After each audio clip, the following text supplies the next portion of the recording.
All of his co-workers were gone. What could it mean? Stanley decided to go to the meeting room. Perhaps he had simply missed a memo. No matter how hard Stanley looked, he couldn't find a trace of his co-workers.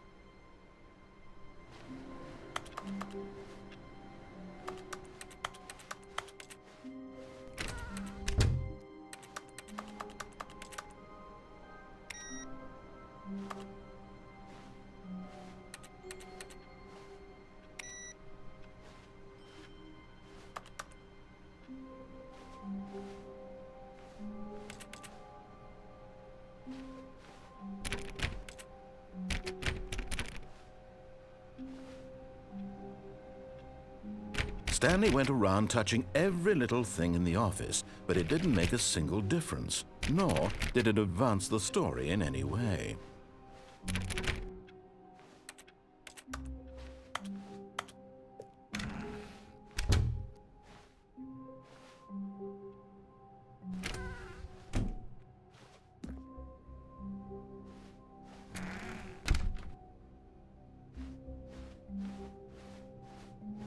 When Stanley came to a set of 2 open doors, he entered the door on his left.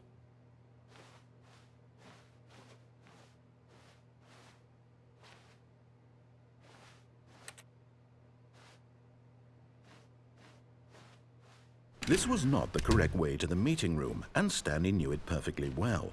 Perhaps he wanted to stop by the employee lounge first, just to admire it.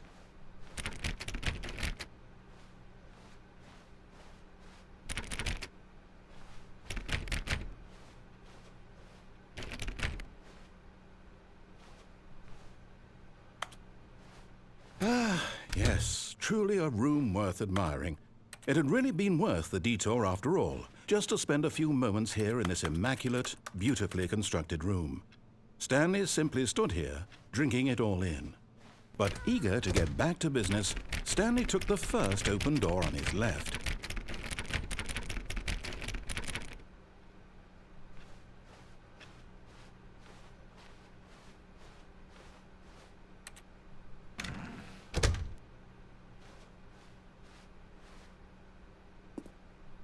Stanley was so bad at following directions, it's incredible he wasn't fired years ago. But in his eagerness to prove that he is in control of the story and no one gets to tell him what to do, Stanley leapt from the platform and plunged to his death. Good job, Stanley. Everyone thinks you are very powerful.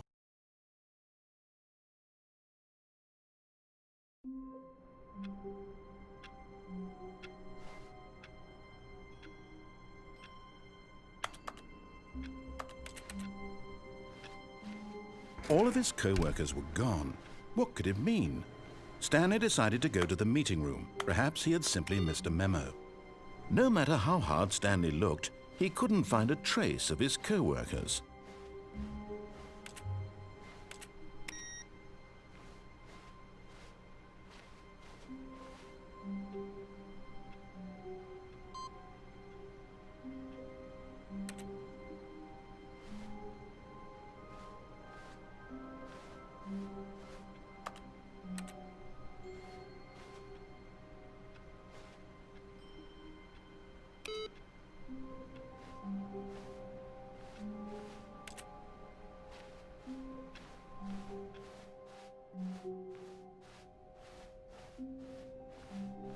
When Stanley came to a set of 2 open doors, he entered the door on his left.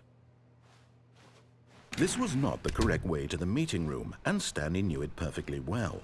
Perhaps he wanted to stop by the employee lounge first, just to admire it. Wow, yes, this room.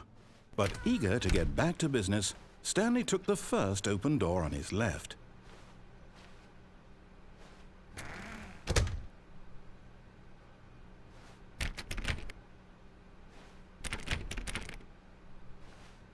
Stanley was so bad at following directions, it's incredible he wasn't fired years ago. Look, Stanley, I think perhaps we've gotten off on the wrong foot here. I'm not your enemy, really, I'm not. I realize that investing your trust in someone else can be difficult, but the fact is that the story has been about nothing but you all this time. There's someone you've been neglecting, Stanley. Someone you've forgotten about. Please, stop trying to make every decision by yourself. Now, I'm not asking for me, I'm asking for her. This is it, Stanley. Your chance to redeem yourself, to put your work aside, to let her back into your life. She's been waiting.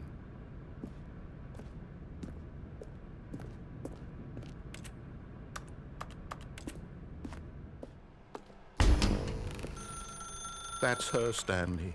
You need to be the one to do this, to reach out to her. If you can truly place your faith in another, then pick up the phone.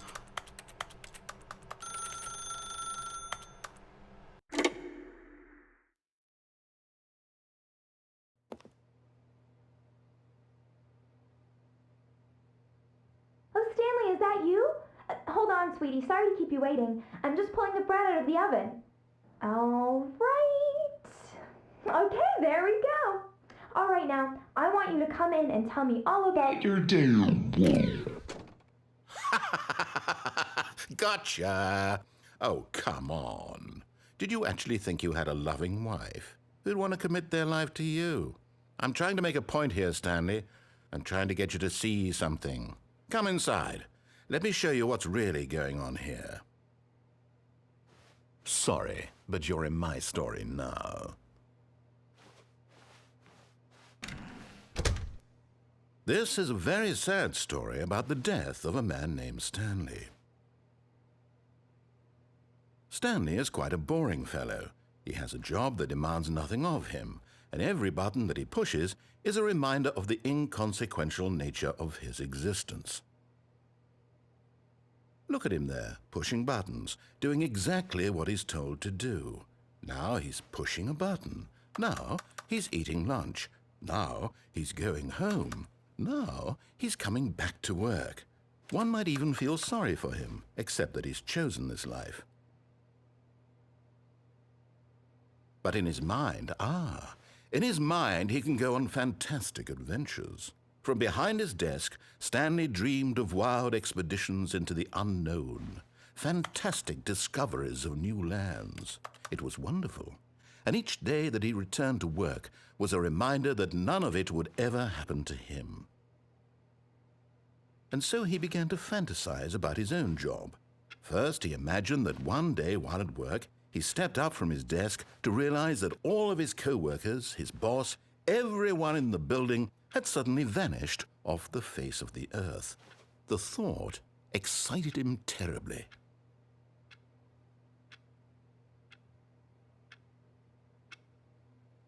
So he went further.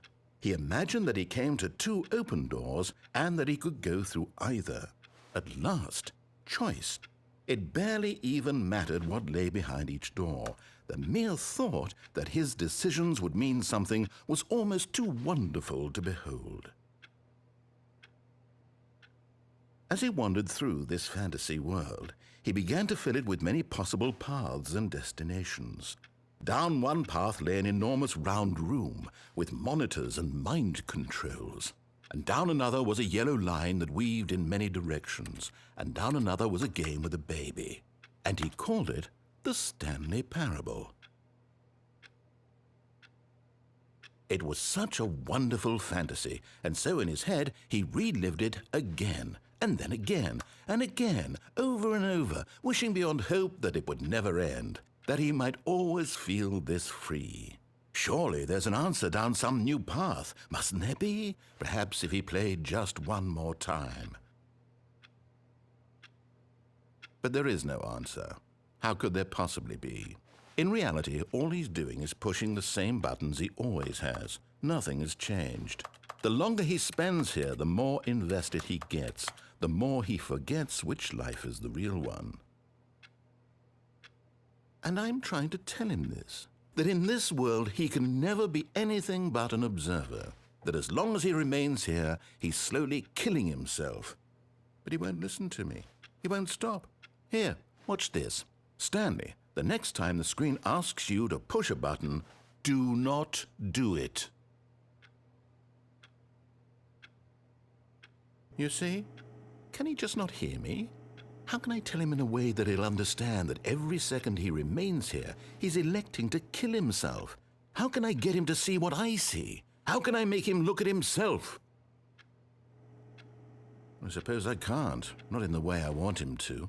But I don't make the rules. I simply play to my intended purpose, the same as Stanley. We're not so different, I suppose. I'll try once more to convey all this to him. I'm compelled to. I must. Perhaps, well, maybe this time he'll see. Maybe this time. And I tried again, and Stanley pushed a button. And I tried again, and Stanley pushed a button. And I tried.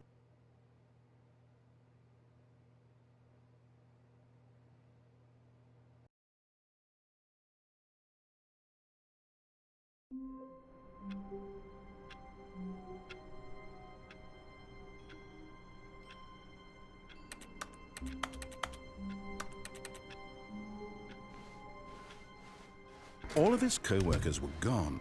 What could it mean? Stanley decided to go to the meeting room. Perhaps he had simply missed a memo. No matter how hard Stanley looked, he couldn't find a trace of his co-workers.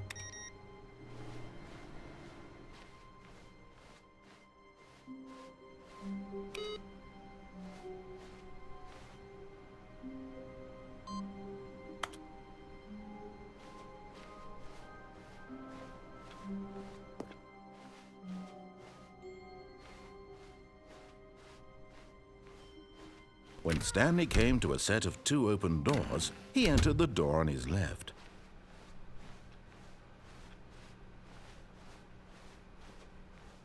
Yet there was not a single person here either. Feeling a wave of disbelief, Stanley decided to go up to his boss's office, hoping he might find an answer there.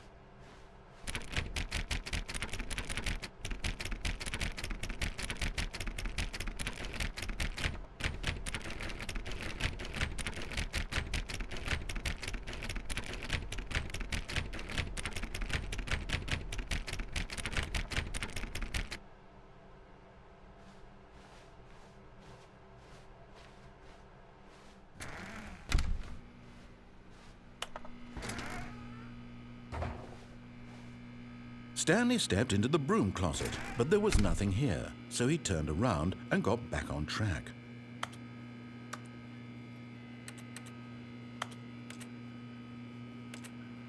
There was nothing here. No choice to make, no path to follow, just an empty broom closet. No reason to still be here.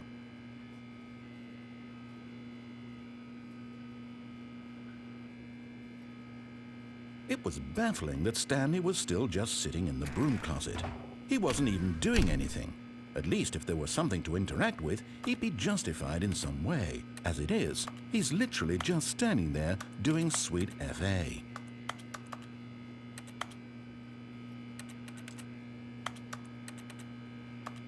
Are you really still in the broom closet? Standing around doing nothing? Why? Please offer me some explanation here. I'm genuinely confused.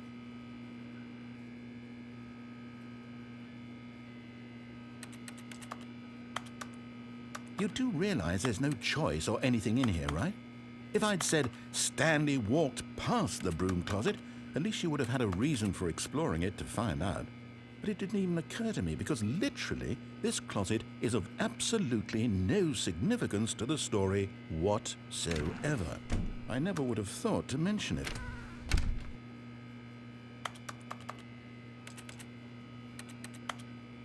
Maybe to you this is somehow its own branching path. Maybe when you go talk about this with your friends you'll say, "Oh, did you get the broom closet ending? The broom closet ending was my favorite." I hope your friends find this concerning.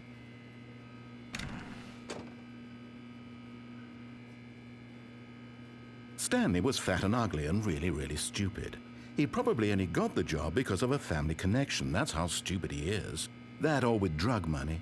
Also, Stanley is addicted to drugs and hookers.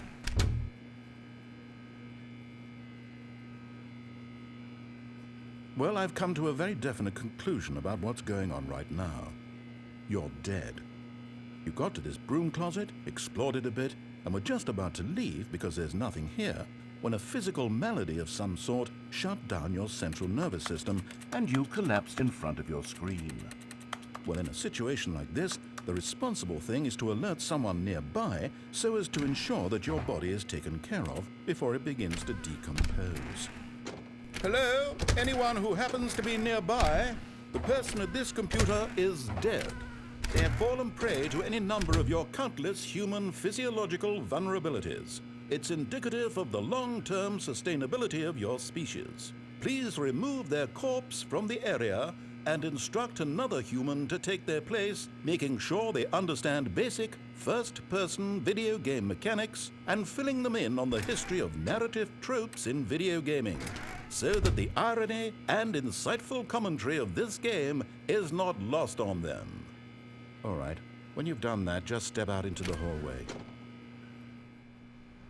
Ah, second player. You too? Unbelievable.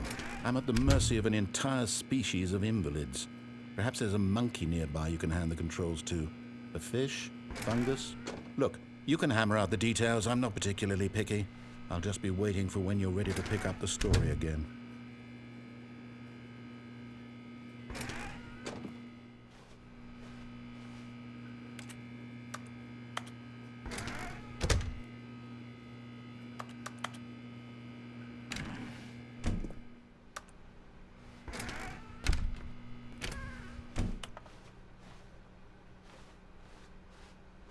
Coming to a staircase, Stanley walked upstairs to his boss's office.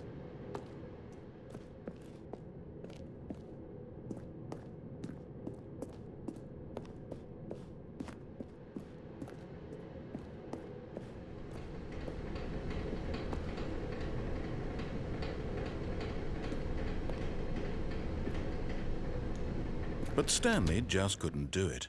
He considered the possibility of facing his boss. Admitting he had left his post during work hours, he might be fired for that. And in such a competitive economy, why had he taken that risk? All because he believed everyone had vanished? His boss would think he was crazy. And then something occurred to Stanley. Maybe, he thought to himself, maybe I am crazy. All of my co-workers blinking mysteriously out of existence in a single moment for no reason at all? None of it made any logical sense. And as Stanley pondered this, he began to make other strange observations. For example, why couldn't he see his feet when he looked down? Why did doors close automatically behind him wherever he went?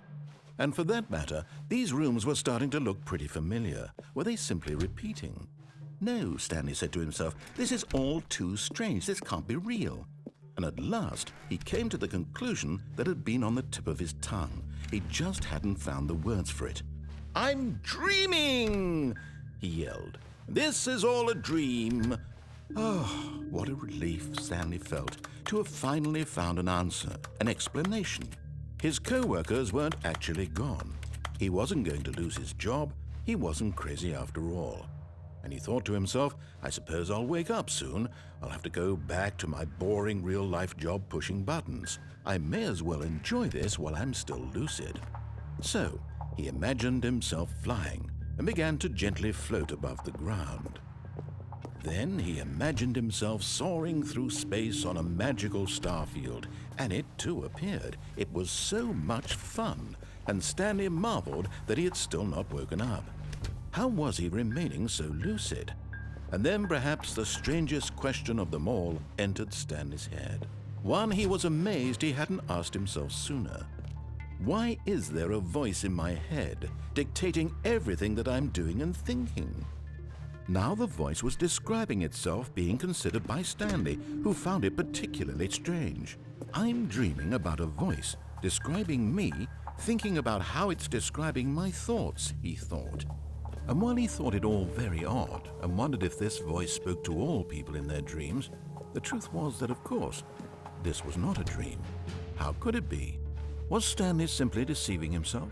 believing that if he's asleep, he doesn't have to take responsibility for himself. Stanley is as awake right now as he's ever been in his life. Now, hearing the voice speak these words was quite a shock to Stanley. After all, he knew for certain, beyond a doubt, that this was in fact a dream.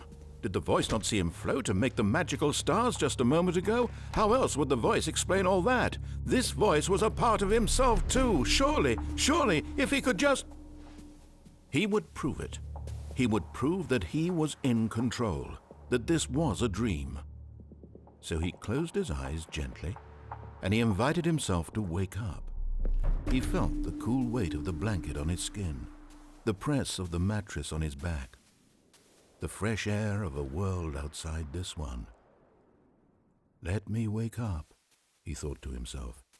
I'm through with this dream. I wish it to be over. Let me go back to my job. Let me continue pushing the buttons. Please, it's all I want. I want my apartment, and my wife, and my job. All I want is my life exactly the way it's always been. My life is normal. I am normal. Everything will be fine. I am okay.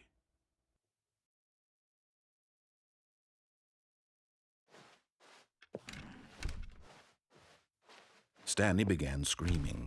Please, someone, wake me up. My name is Stanley. I have a boss. I have an office. I am real. Please, just someone tell me I am real. I must be real. I must be. Can anyone hear my voice? Who am I? Who am I? And everything went black.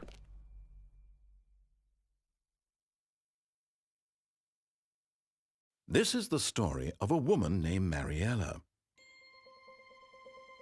Mariella woke up on a day like any other. She arose, got dressed, gathered her belongings, and walked to her place of work. But on this particular day, her walk was interrupted by the body of a man who had stumbled through town talking and screaming to himself, and then collapsed dead on the sidewalk.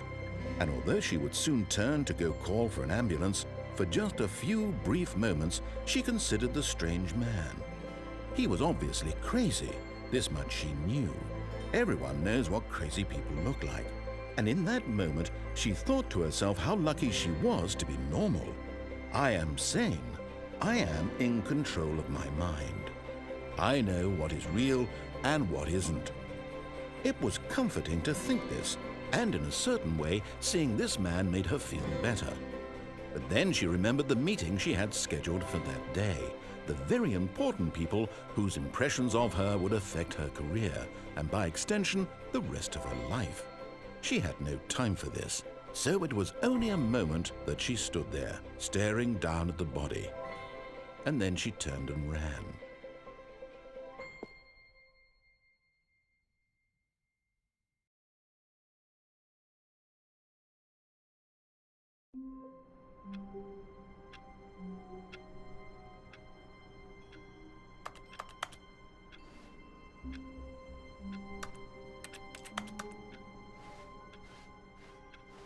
All of his co-workers were gone.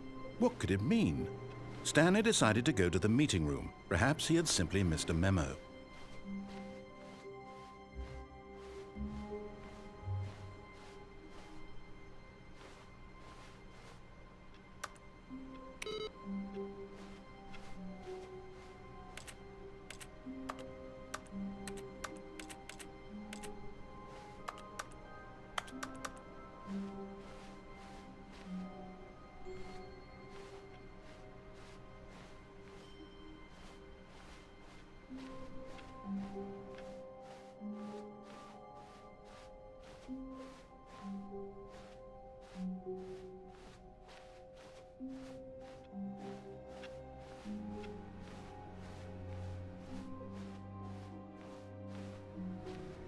No matter how hard Stanley looked, he couldn't find a trace of his co-workers.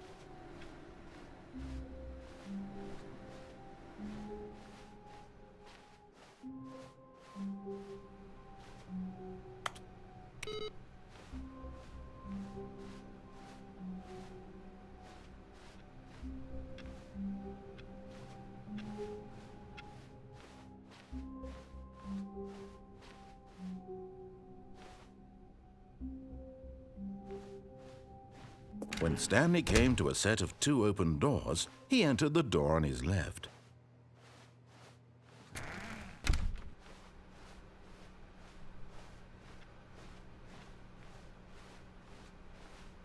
Yet there was not a single person here either. Feeling a wave of disbelief, Stanley decided to go up to his boss's office. Hoping he might coming to a staircase, Stanley walked upstairs to his boss's office.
Stepping into his manager's office, Stanley was once again stunned to discover not an indication of any human life.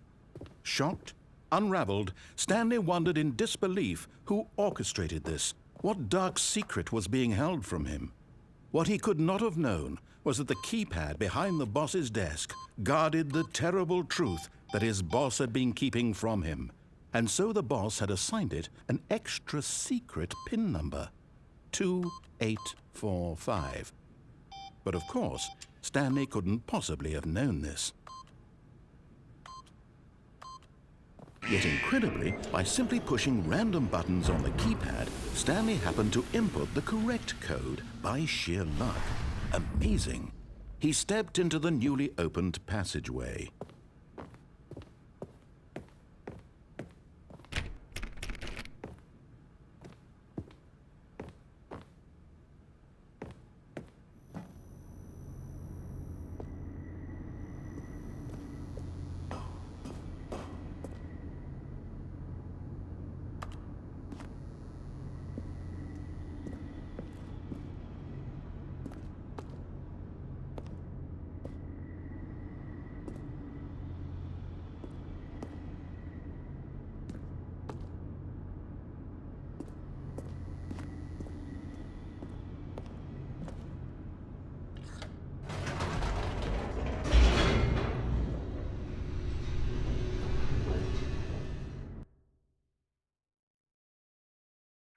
Descending deeper into the building, Stanley realized he felt a bit peculiar. It was a stirring of emotion in his chest, as though he felt more free to think for himself, to question the nature of his job. Why did he feel this now, when for years it had never occurred to him? This question would not go unanswered for long.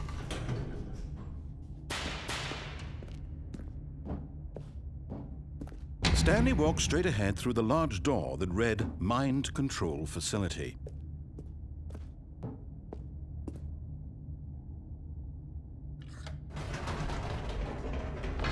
Whoops, nope, never mind. Stanley actually got back into the elevator and went back up. Silly me.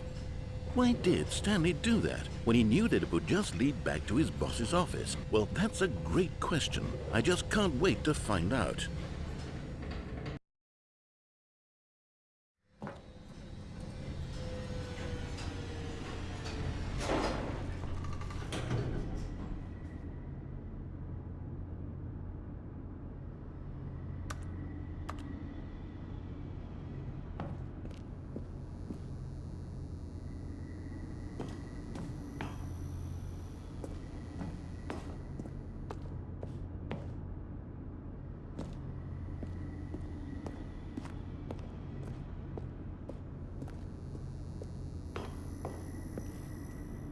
Here we are, Stanley. It's your boss's office. Exactly the way it was before you got onto the elevator.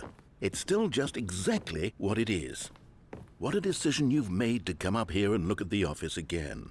This has fleshed out the plot of the story in new and fascinating ways I could have never anticipated. It's that keen eye for storytelling that you have, an incisive rapid fire of critical plot points, one after the other, weaving a rich tapestry of uncompromising narrative. Wow!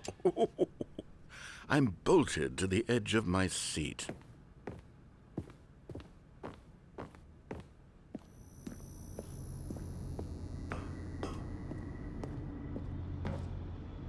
Incredible.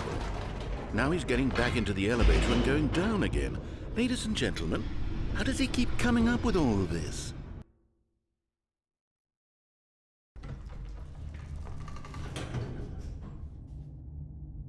Surely this time Stanley will walk forward into the spooky corridor. Stanley walked straight ahead through the large door that read Mind Control Facility. Although this passageway had the word escape written on it, the truth was that at the end of this hall, Stanley would meet his violent death.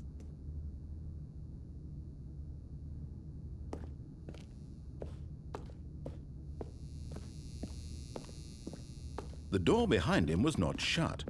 Stanley still had every opportunity to turn around and get back on track.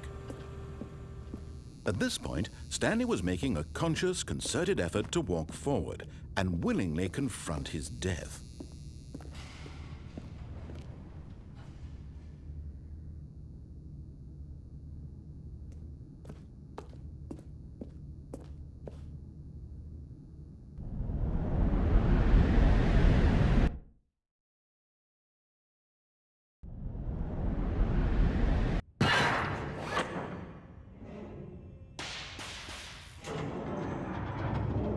As the machine whirred into motion and Stanley was inched closer and closer to his demise, he reflected that his life had been of no consequence whatsoever.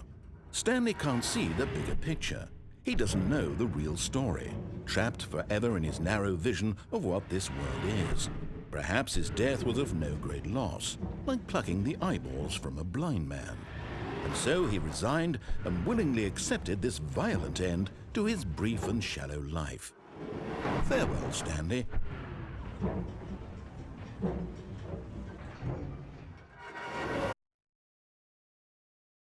"Farewell, Stanley," cried the narrator, as Stanley was led helplessly into the enormous metal jaws. In a single visceral instant, Stanley was obliterated as the machine crushed every bone in his body, killing him instantly.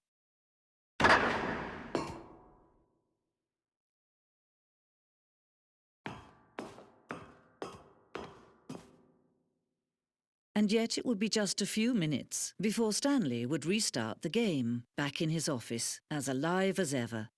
What exactly did the narrator think he was going to accomplish? When every path you can walk has been created for you long in advance, death becomes meaningless, making life the same. Do you see now? Do you see that Stanley was already dead from the moment he hit start?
Closely, Stanley. See how it's impossible for the player to do anything in this room? Perfect example of poor level design, textbook mistake. It's the kind of thing you'd pick up on intuitively if you had even the most fundamental understanding of good and bad game design.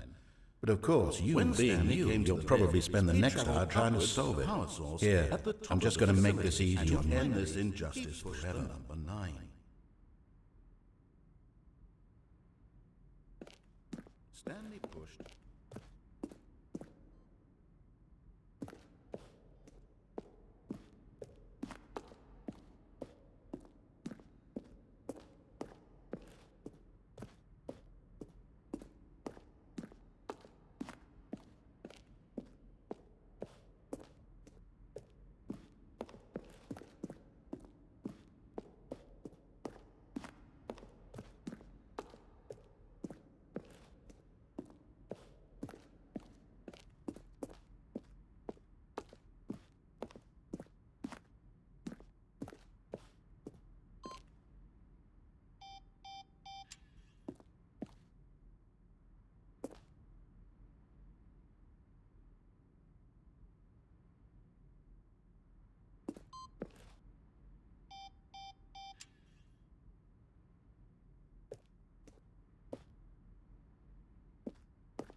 Oh, look at these two. How they wish to destroy one another.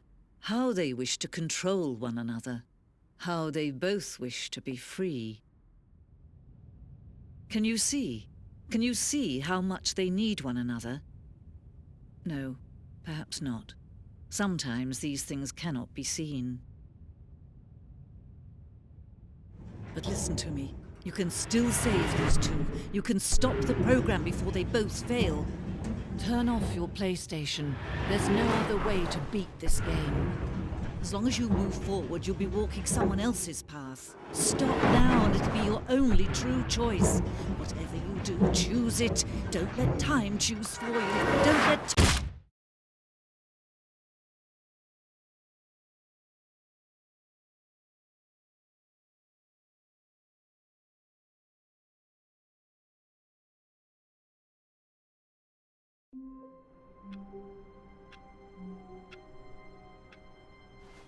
All of his co-workers were gone. What could it mean? Stanley decided to go to the meeting room. Perhaps he had simply missed a memo.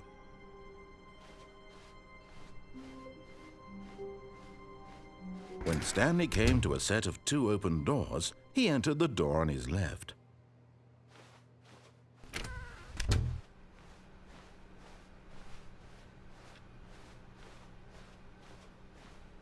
Yet there was not a single person here either. Feeling a wave of disbelief, Stanley decided to go up to his boss's office. Coming to a staircase, Stanley walked upstairs to his boss's office.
Stepping into his manager's office, Stanley was once again stunned to discover not an indication of any human life. What could it mean? Stanley wondered aloud to nobody. He began wildly tearing through papers on the boss's desk, pulling books off the shelf, looking behind paintings, desperate for clues to his situation. But his attention was caught by a keypad behind the boss's desk.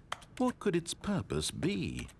In fact, this keypad guarded the terrible secret that lay buried below his feet. And so the boss had assigned it an extra secret PIN number, 2845. But of course, Stanley couldn't possibly have known this. Yet incredibly, by simply pushing random buttons on the keypad, Stanley happened to input the correct code by sheer luck. Amazing. He stepped into the newly opened passageway.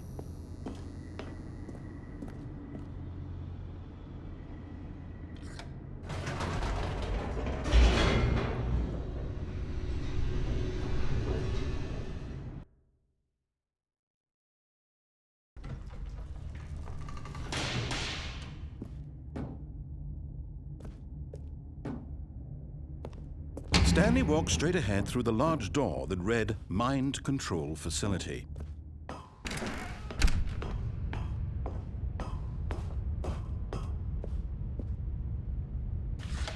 The lights rose on an enormous room packed with television screens. What horrible secret did this place hold? Stanley thought to himself. Did he have the strength to find out?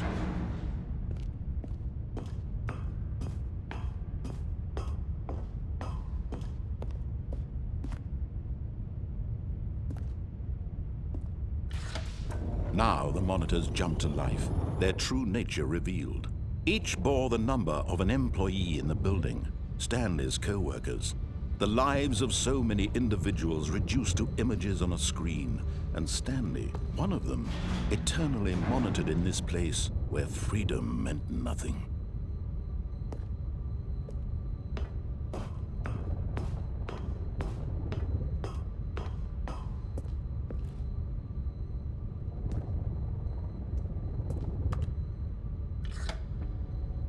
This mind control facility, it was too horrible to believe. It couldn't be true.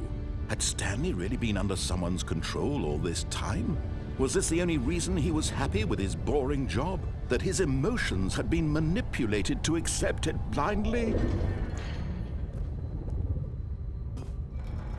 No, he refused to believe it. He couldn't accept it. His own life in someone else's control? Never! It was unthinkable, wasn't it? Was it even possible? Had he truly spent his entire life utterly blind to the world?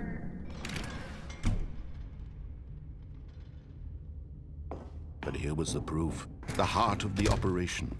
Controls labeled with emotions. Happy, or sad, or content. Walking, eating, working. All of it monitored and commanded from this very place. And as the cold reality of his past began to sink in, Stanley decided that this machinery would never again exert its terrible power over another human life. For he would dismantle the controls once and for all.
And when at last he found the source of the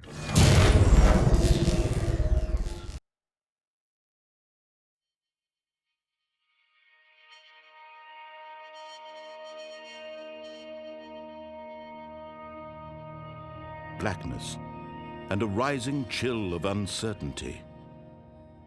Was it over? Yes! He had won! He had defeated the machine, unshackled himself from someone else's command. Freedom was mere moments away. And yet, even as the immense door slowly opened, Stanley reflected on how many puzzles still lay unsolved. Where had his co-workers gone? How had he been freed from the machine's grasp? What other mysteries did this strange building hold? But as sunlight streamed into the chamber, he realized none of this mattered to him, for it was not knowledge or even power that he had been seeking, but happiness. Perhaps his goal had not been to understand, but to let go. No longer would anyone tell him where to go, what to do, or how to feel. Whatever life he lives, it will be his. And that was all he needed to know. It was perhaps the only thing worth knowing. Stanley stepped through the open door. Stanley felt the cool breeze upon his skin, the feeling of liberation, the immense possibility of the new path before him. This was exactly the way, right now, that things were meant to happen. And Stanley was happy.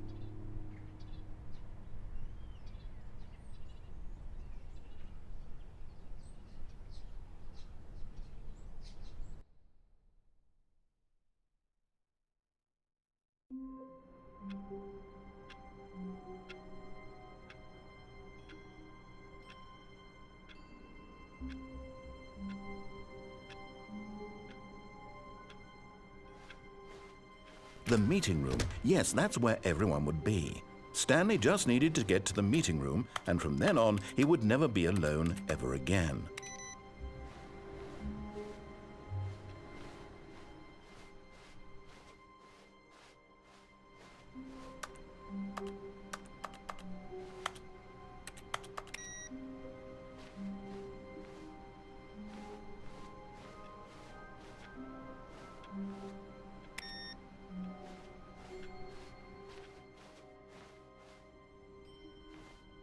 Oh, new content? What does that mean, new content?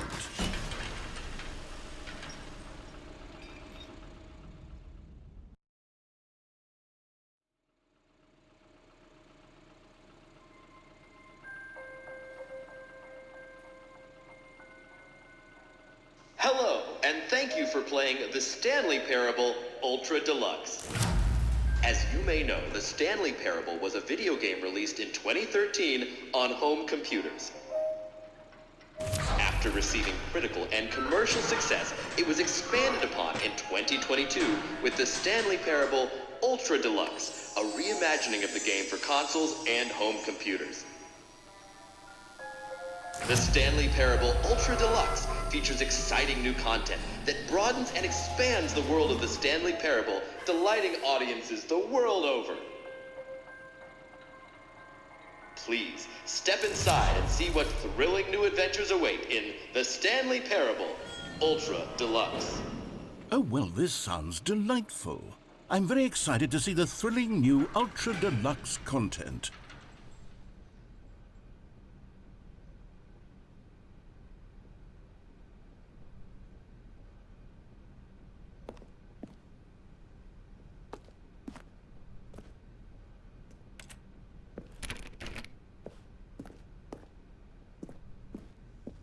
Okay, so far it's an elevator. Nothing special yet, but I'm sure it's just the beginning of a mesmerizing adventure.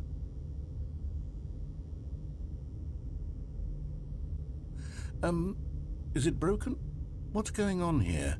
Should we be moving somewhere or... Oh, here we go. All right, finally, at long last, it's on to the new content. I've never been more ready. Let's do it. I have to say, initial impressions of Stanley Parable Ultra Deluxe, mostly tedious. It's as if